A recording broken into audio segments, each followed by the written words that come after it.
Bonjour et bienvenue. Je reviens cette fois-ci avec un autre exemple et on va terminer sur les chutes de tension avec un exemple très intéressant. Il s'agit d'un poste haute tension, basse tension public alimentant un moteur triphasé de cosinus phi 0,8 sous 400 volts. La longueur du câble alimentant le moteur étant de 160 mètres, la section de 50 mm².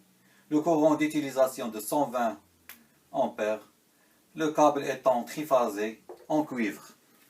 Et on nous demande de calculer la chute de tension aux bornes de moteur, c'est-à-dire de D2 vers l'utilisation vers le moteur, et voir si cette chute de tension est admissible, si elle correspond aux normes.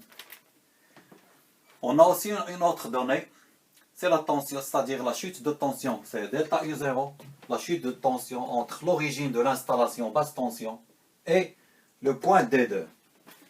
Delta UT étant la chute de tension entre l'origine de l'installation basse tension et l'utilisation. Donc on voit bien que delta UT c'est la somme de delta U0 et delta U1. Donc on revient à la formule. Delta U1 est égal à racine carrée de 3 fois le courant d'utilisation IB multiplié par la longueur qui est 160 multiplié par ce qu'on appelait dans l'exemple précédent Z. Avec les données suivantes, la réactance étant de 22,5 en mm² par kilomètre par section en mm². Et en absence de données, comme on a dit, en absence de données, on va prendre la réactance étant de 0,1 ohm par kilomètre. Donc, et on va calculer, on va procéder au calcul de notre chute de tension. Delta U1 est égal à racine carrée de 3 multiplié par le courant, on a dit 120 ampères. Il faut faire attention aux unités. La longueur de câble, là c'est 160. On va le convertir en kilomètres. C'est 0,16 multiplié par R, 22,5 en mm² par kilomètre par section en mm². La section étant de 50 mm² multiplié par cosinus phi. Cosinus phi 0,8 plus 0,1 sinus phi 0,6. On va calculer cette partie qu'on a appelée Z. Donc Z est égal à 0,40. Donc multiplié par racine carrée de 3. Et pas 120 multiplié par 0,16. Delta U1. Delta U1 est égal à 13,97. Près, on va prendre 14 volts.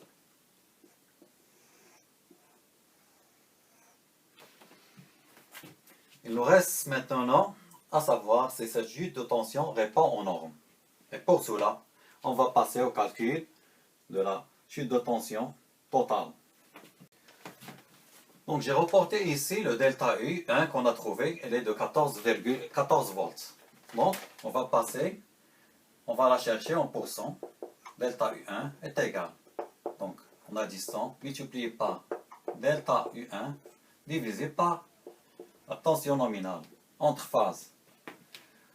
Donc est égal à 100 multiplié par 14 divisé par 400. Donc delta U1 en pourcent est égal à 3,5%.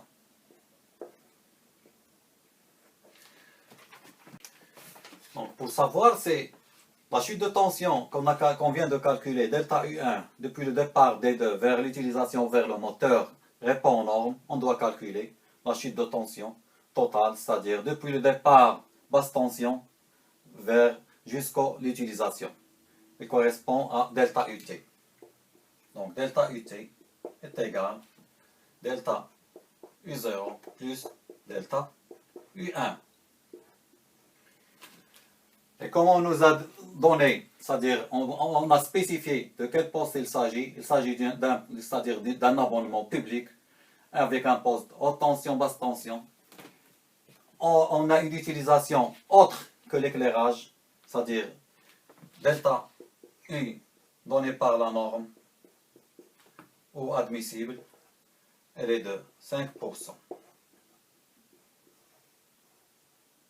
Donc on doit comparer delta UT, pardon ici c'est 1%, delta UT, on doit la comparer avec 5%. Pour cela on va transformer delta U0 en pourcentage et on va comparer. Et on va faire la somme pour comparer. Delta U0 étant de 8 volts, donc en pourcent, on va donner 100 et par 8 divisé par 400. Donc delta U0 est égal en pourcent 2%. Donc j'ai ici, ça c'est en pourcentage, j'ai delta U1, j'ai delta U0, donc delta UT en pourcent est égal 3,5 delta U0, pardon, en pourcent, plus delta U1 en pourcent, ça va me donner 5,5%. Donc 3,5 plus 2. Or, la norme exige une chute de tension admissible de 5%. Donc, on est supérieur à la norme. Qu'est-ce qu'on doit faire? On doit aller chercher une autre section et refaire notre calcul.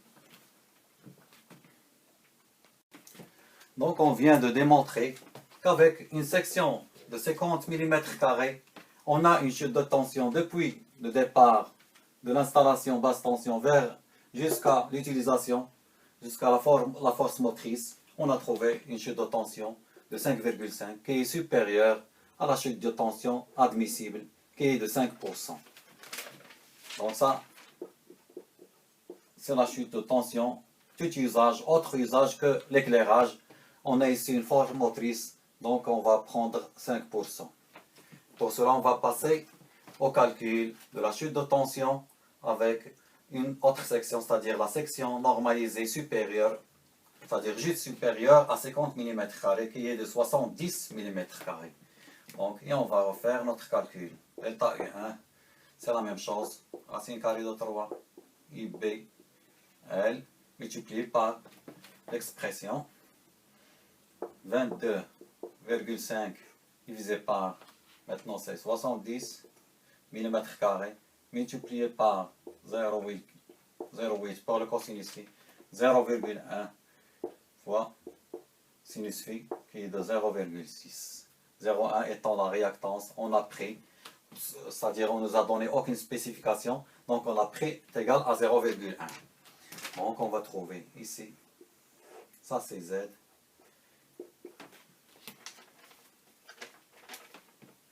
(0,317).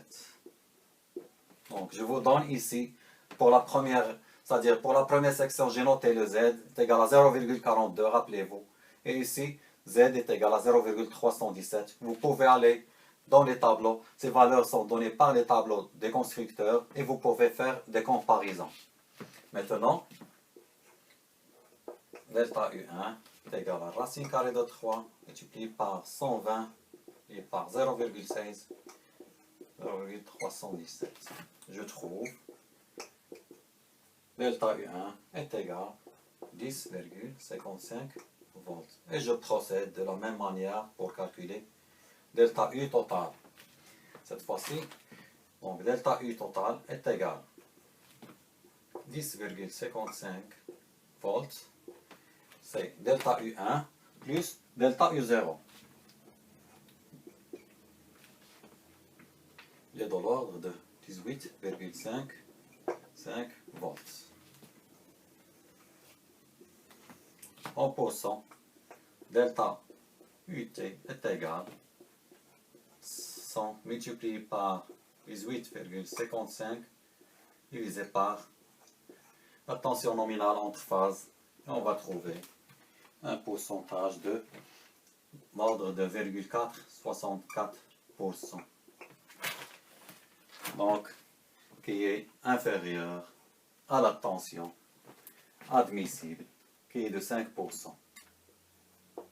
Donc, on a dit 5% pour un usage, c'est-à-dire autre que l'éclairage. Ici, on a un poste haute tension, basse tension, abonné public, et on a une force motrice de cosinus phi de 0,8. Donc, qui est inférieur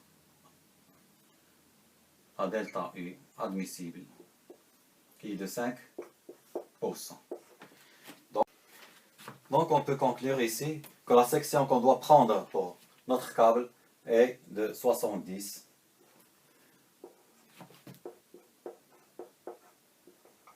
mm².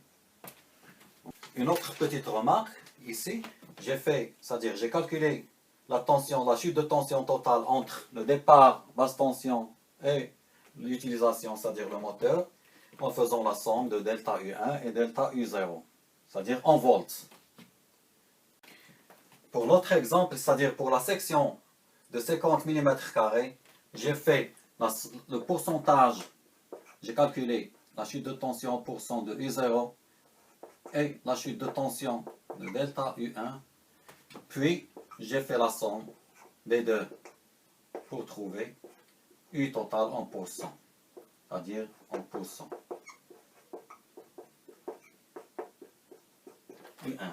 Ici, vous remarquez que j'ai fait la somme, c'est-à-dire la somme en volts, et puis j'ai calculé la chute de tension en pourcentage.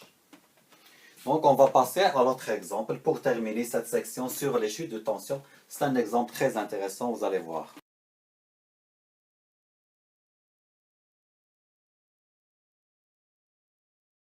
On revient avec le même circuit que tout à l'heure. C'est un poste de transformation. Mais cette fois-ci, il alimente un abonné privé sous 400 volts. Le cosinus phi de l'installation étant de 0,8, on reprend les mêmes caractéristiques du câble, c'est-à-dire L est égal à 160 mètres, la section de 50 mm², le courant IB de 120 ampères, 5 câbles en cuivre triphasé, alimentant un moteur triphasé. Donc, et on nous demande de calculer la valeur maximale cette fois-ci. Elle n'est plus donnée, mais on doit la calculer, on doit la chercher. C'est-à-dire chercher la valeur maximale admise pour delta U0, c'est-à-dire la chute de tension depuis l'origine ou le départ de l'installation vers le point D2, le point de départ vers le moteur. Donc, delta U0 est inconnu pour nous. Tout à l'heure, elle avait la valeur de 8 volts. Maintenant, on doit la chercher en pourcent. Qu'est-ce qu'on a comme données? On doit chercher tout d'abord delta U1. Donc, delta U1 est égal, la formule, elle est là, racine carrée de 3, multiplié par le courant IB, qui est de 120, multiplié par 0,16, toujours faire attention aux unités. Donc R 22,5 divisé par la section étant de 50 mm², 0,8 cosinus phi de l'installation plus 0,1 en absence de données. Comme on a dit, on prend 0,1 multiplié par 0,6. Donc, on doit trouver, on a déjà fait ce calcul, 14 volts. Donc, delta U1 en pourcent est égal à 3,5%. Donc, la formule, c'est 100 multiplié par delta U1 divisé par UN.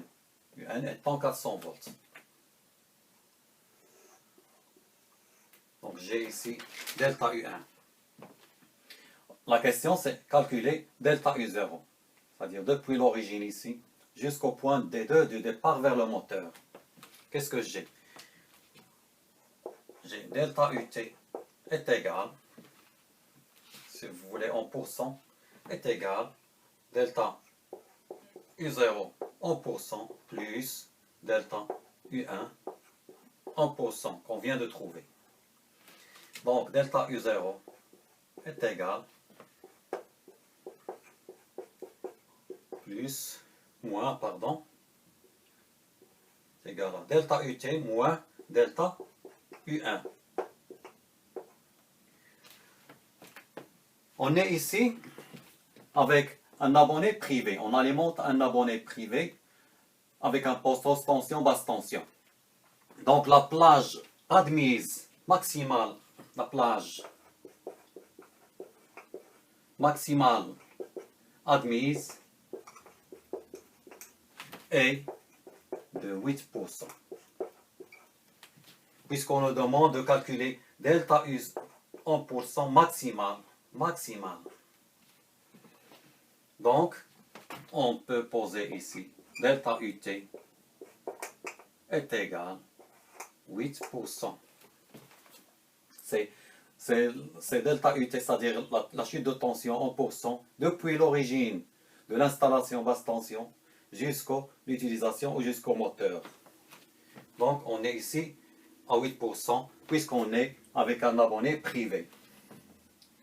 D'où ce qui va me donner delta U1, pardon, U0 est égal à 8. Ici, j'ai 8%. Ici, j'ai 3,5%. Donc, je dois trouver 4,5%.